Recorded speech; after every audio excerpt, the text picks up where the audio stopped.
What I've learned, about motherhood about this pandemic is you really, really have to be smart with, with your budget. Kasi parang I really feel na you never know what's gonna be, what's gonna be next year. So you have to be maabilidad. That's what I really learned na kailangan hindi lang hindi lang isang trabaho yung inaasahan mo, that you have to have different jobs for you to really make it. So yun yung natutunan ko ngayong pandemic.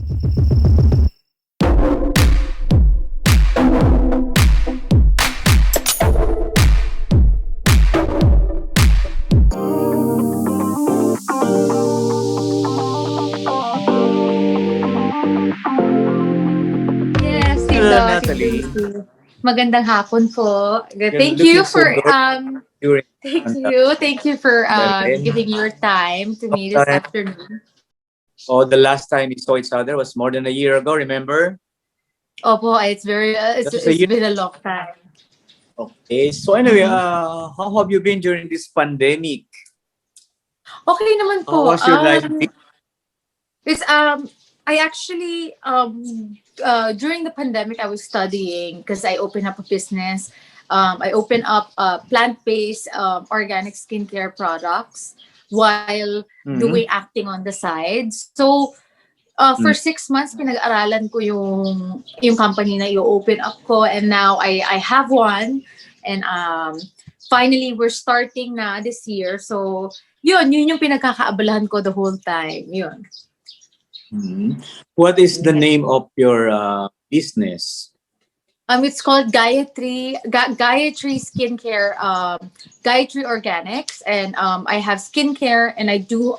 Later on, we're gonna put up more makeup on the side, pero it's really about like body wash, facial scrub, and serums for the face, and this is for all skin types. Mhm. Okay. The name is Mhm. Gayatri. How Gayatri do you spell that? Organics po. It's Gayatri. GAYATREE Organics. Okay. So Natalie, you're the best advertisement for your business. Ay, talaga? I don't know. Well, thank you. Thank you very Meant much, to Tito put, Ricky. Oo. So, matagal mong pinag-aralan yun, di ba? Opo, You said 6 months. So, kailan formally nag-open yun? So we just opened this January lang po, but it took us half a year to finally fix it because syempre with the licensing and all of that, and we work with chemists, and then with testing the products into the skin. So took us a while, but now it's here. And I can't wait for you to try it because I'm gonna send you products as well, Tito Ricky. Oh, Yon. it's effective for both male and female skin complexion. Yeah, so it's all plant-based products. So even children can use it. So ganun kaganda and hypoallergenic yung products ko. So yes. Okay. So aside from that, your busy with projects, were you? Yes, meron po akong MMK this Saturday. It's gonna be with Jane Oinesa. It's gonna be my first lesbian role. So it's kind of different. So I know it's very different from my real life. So my first lesbian role. And kinayana naman namin dalawa. So it's exciting po. Did you have any did you have any revealing scenes with Jane or Inessa? Wala No naman, pero kissing we scene? do. We nearly yung dikit lang. Dikit-dikit lang, hindi totoo. Yes. How did you feel? Did you feel awkward first time almost kissing another girl? It was awkward at first, yung first na intimate scene namin, pero during when we were about to finish the whole the whole sequence and then the whole episode, it was kind of normal na lang for us. Parang we were just being professional, and we were just kind of enjoying the moment na lang kasi we were that we can do something different, Yun Yeah. po. First time, Yeah. yeah. First time you're doing this kind of role. Was it more challenging than doing roles like Island City, City Island, Sin the one, Island. Sin Island? Oh, Sin Island po. That was hard because of the love scene and kissing scene. Oh my Uh, God, that really drains you out. Here naman kasi it's really about um it's MMK, so it really has to look organic and normal and real. So, mm, yun lang yung medyo mahirap doon na kailangan na parang ilabas mo lahat yung acting skills mo. But if what's more difficult, it's for sure Sin Island. That really drained me mm, out, but in a good way kasi na-challenge ako. very physical, no? So aside from that, are you expecting? I'm sure you're expecting more projects between now and the end of the year. Opo, we are shooting a film called Kunyari Mahal Kita. It's gonna be with Joseph Marco and Raisa Sinon. So I'm excited to be working with them again. We've shot 40% of the film, so we just have to finish 60%, and finally we're shooting next 2 weeks na po yata. Yes. So Okay? yun. For For Viva po. So it's gonna be sorry. Everything's going great as far as your career is salamat concerned. po. What have you learned about motherhood during this pandemic? What I've learned about motherhood about this pandemic is you really really have to be smart with with your budget, kasi parang I really feel na you never know what's gonna be what's gonna be next year, so you have to be maabilidad. That's what I've really learned, na kailangan hindi lang isang trabaho yung inaasahan mo, that you have to have different jobs for you to really make it. So yun yung natutunan ko ngayong pandemic. Since the last time you had an interview in Coffee Project, that was more than a year ago, you mentioned that you're now a single parent. How is it being a single parent? It's great. It's empowering. I feel like I'm empowering some other woman, but especially na parang alam mo yon, usually they get to that depressed kind of path. Pero for me, I don't feel that way. I feel like I'm more empowered to be able to raise a kid on my own, na talagang doing it well. So medyo mahirap, but it masaya naman ako. Yes. Yung tito. How Medyo old is your mahirap daughter talaga. now? How old is she now? 2 years. She's 2 years old na po. Her name is, I forgot the name. It's Penelope Sophie. po. Penelope. You and Penelope don't have any contact with your ex, Penelope's father? We do have some contact naman, but it's really about me talaga who's really doing it all. But he's nice naman in terms of like if in terms of kung kailangan ko ng emergency or anything, he would be there for our child. So it's really not one way lang naman, but if sa lahat ng trabaho and then all of it, it's really me talaga. He's based in India. Yes, he was raised in India, but he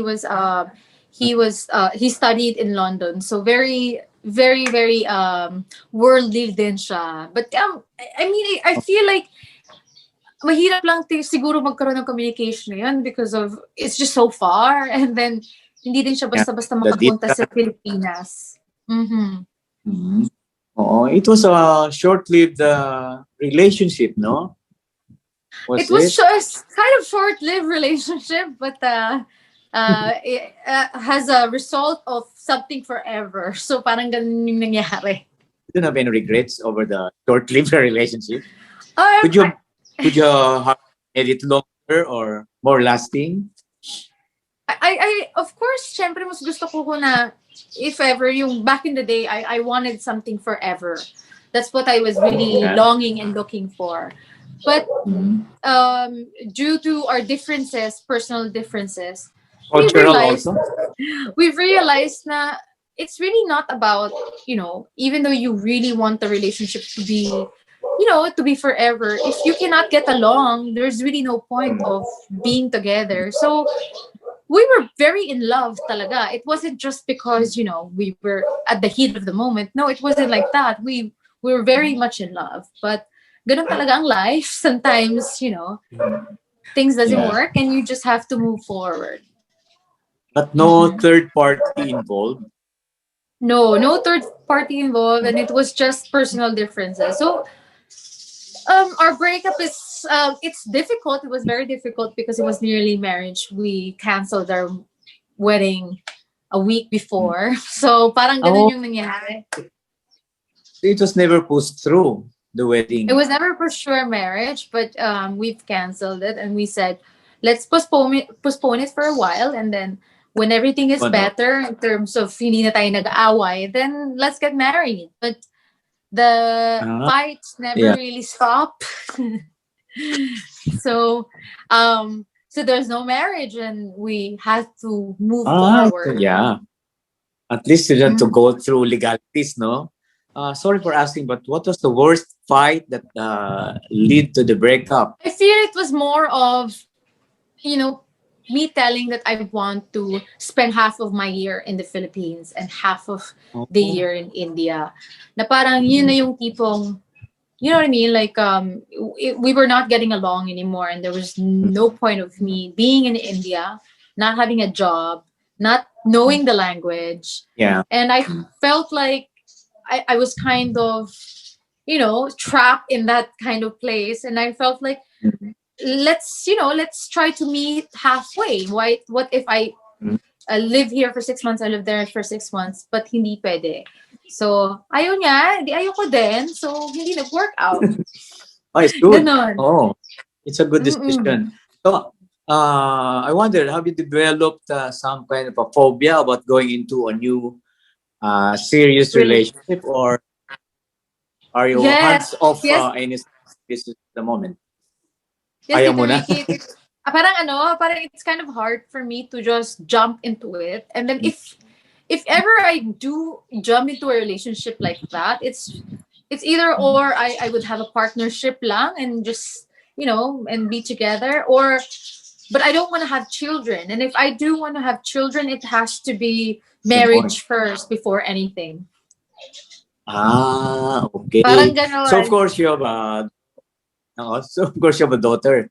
So it should be a criterion for the guy to also love love me, child. Parang ganun, di ba?